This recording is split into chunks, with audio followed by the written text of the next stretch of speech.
Sementara itu, pemerintah Kota Semarang mengumumkan 12 pasien COVID-19 di wilayah Kota Semarang telah sembuh. Dengan begitu, pasien sembuh di Semarang hingga kemarin berjumlah 39 orang.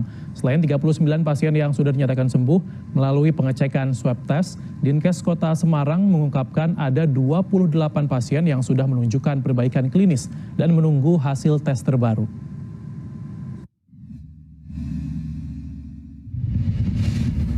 Dan melalui sambungan Skype sudah bersama kita Wali Kota Semarang, Bapak Hendrar Priyadi. Selamat siang, Pak Hendrar. Selamat siang, Mas. Ya, Pak, ini sebelumnya kami turut bergembira dan juga menyampaikan selamat atas kabar sukses Semarang yang mencatatkan jumlah kesembuhan tertinggi pada Rabu lalu, yaitu 12 orang. Ini bisa dibagikan, Bapak, apa resep sukses untuk menangani pasien corona di Semarang? Ya, terima kasih support dan dukungan untuk teman-teman medis di Kota Semarang.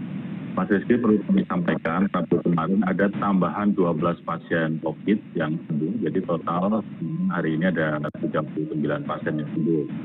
Saya pernah ajak diskusi kawan-kawan di wilayah medis ini, apa sih yang kemudian di minggu terakhir, terutama 2 minggu ini, cukup banyak pasien yang bisa sembuh. Saya rasa kalau secara medis hampir sama dilakukan oleh semua rumah sakit yang ada di Indonesia. Tapi sebagai sebuah informasi dari hasil diskusi ini, mereka mengatakan ada komunikasi secara intensif kepada pasien, terutama melibatkan psikolog untuk bisa mampu membangkitkan semangat buat para pasien itu untuk bisa segera sembuh.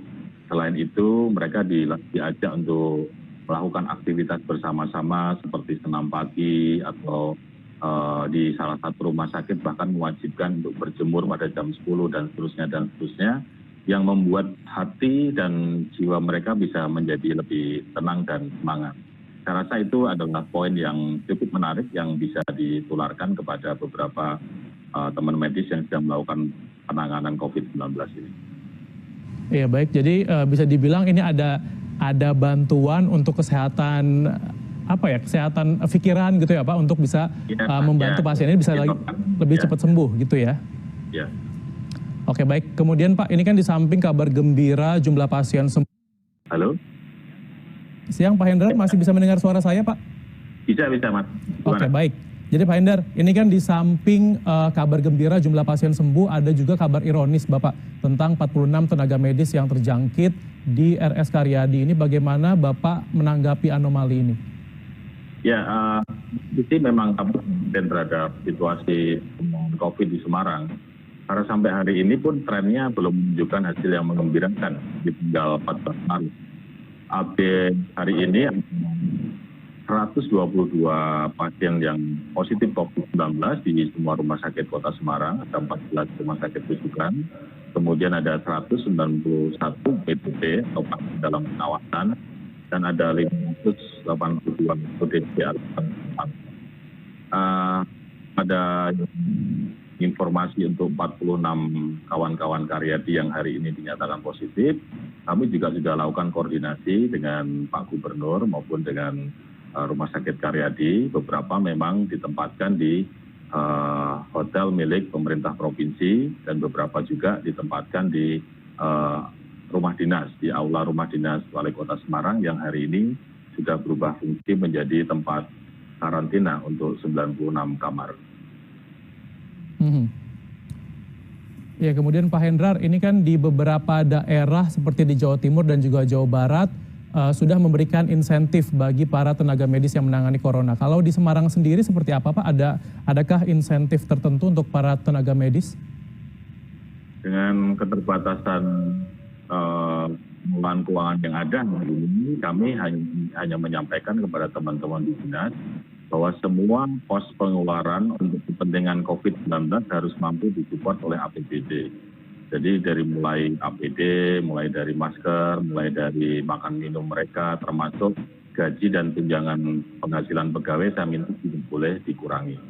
Saya rasa ini penting karena tugas mereka sangat berat sekali. Tugas mereka ada di salah satu garda atau benteng terakhir seseorang sebelum dia kemudian mampu bertahan hidup. Maka kita akan dukung dan support sepenuhnya untuk kawan-kawan medis yang ada di Kota Semarang ini. Pak Hendrar, kemudian juga yang menjadi masalah untuk menyembuhkan para pasien yang terkena corona ini adalah terbatasnya jumlah APD. Untuk di Semarang sendiri seperti apa, Pak, jumlah APD di sana? Ya, di minggu-minggu awal seperti itu, tapi alhamdulillah kreativitas yang dilakukan oleh masing-masing, ada dari tempat kami, Balai Latihan Kerja membuat APD, ada beberapa perusahaan garment juga melakukan hal seperti itu, beberapa di Kota Semarang juga memulai merubah menjadi membuat APD, artinya hal-hal itu mampu tercukupi dengan kreativitas masing-masing atau apa yang terjadi di Kota Semarang. Dan perkembangan ke depan ini saya rasa semuanya juga sudah siap, termasuk dukungan dari pemerintah pusat, provinsi terkait dengan APD maupun masker yang ada. Ya, kemudian Bapak, ini terakhir ini kan sudah banyak daerah yang mengajukan untuk PSBB. Untuk Kota Semarang sendiri sudah ada rencana Bapak untuk mengajukan PSBB? Masih kita diskusikan secara intensif sama Bapak Gubernur, Mas Ganjar. Saya berharap bahwa pemberlakuan PSBB itu semuanya dihitung secara cermat, terutama daerah-daerah yang berbatasan langsung dengan Semarang atau hinterlandnya juga mungkin akan kita koordinasikan dengan Pak Gubernur.